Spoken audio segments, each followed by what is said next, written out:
안녕하십니까, 박사입니다. 러시아 방어선을 우회 크림으로 쳐들어가겠다면서 드네프르 강을 도하는 우크라이나군 해병대입니다.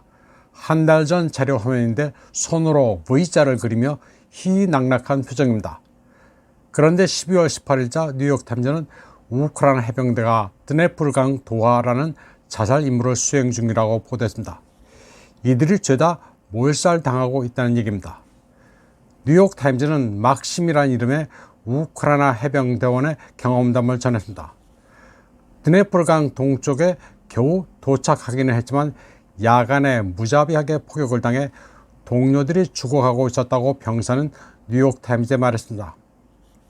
우크라이나 해병대는 2달 동안 영토를 되찾겠다고 자살이나 다름없는 무모한 작전을 했습니다. 일부 해병대는 도하 도중 강 한가운데서 피격당하기도 했습니다. 전투가 가장 치열했던 곳은 헤르손에서 20마일 위쪽인 크린키였습니다. 그곳에서 해병대는 자그마한 어부의 가옥을 점령했을 뿐 이내 드론으로 지켜보고 있던 러시아군의 치열한 공격을 받아 쑥대밭이 됐습니다. 가옥이 파괴되고 강둑 여기저기서 진흙과 나무 조각이 튀는 참상이 연출됐습니다. 강둑을 향해 증원된 우크라이나 해병대는 전우의 시체를 넘고 넘어 반격을 시도했지만 허세였고 격렬한 포격으로 시신을 수습할 수도 없었다고 뉴욕타임즈는 전했습니다. 일부 전사한 해병의 시신은 2달 동안이나 방치됐습니다.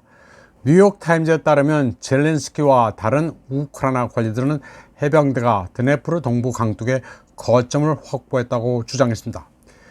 외교부도 지난달 성명을 통해 여러 교두보를 확보했다고 말했습니다. 그러나 거기에 다녀온 해병대원들은 그런 주장들이 모두 과장됐다고 말했습니다. 거점이나 관측 소소도 마련하지 못했으며 거기에 교두보를 확보하거나 장비를 옮기는 것은 불가능하다고 말했습니다. 그리고 작전은 생존을 위한 싸움도 아니고 자살 임무나 마찬가지라고 말했습니다. 그런데 한국의 한 매체는 드니프로 강 건넌 우크라 고속도로 타고 크림반도라는 제목으로 보도했습니다. 드니프로 강을 언제 건넜고 고속도로는 언제 탔는지 아리송합니다. 그러더니 우크라 드니프로 강 건넜다. 크림반도 더 세게 때린다는 제목의 보도도 한 모양입니다. 뉴욕타임즈조차도 현지에서 우크라이나 병사를 인터뷰해 전투 패배 참상을 전하고 있는데 한국 매체는 완전히 다른 논조를 보이고 있습니다. 그런가 하면 흔들리는 러시아, 푸틴이 정말 이길까? 박물관에서 탱크 뜯어와 전장 내보내는 엉망진창 러시아군 상황을 전하는 매체도 있습니다. 한국 매체를 보면 참 재미있습니다.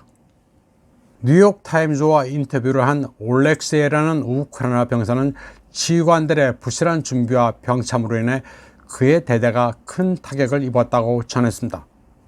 병사들은 임무가 뭔지도 모른 채 치열한 전투에 투입되는데 바흐무트나 솔레다르보다 더 끔찍한 전장에서 무더기로 쓰러져 갔다고 증언했습니다.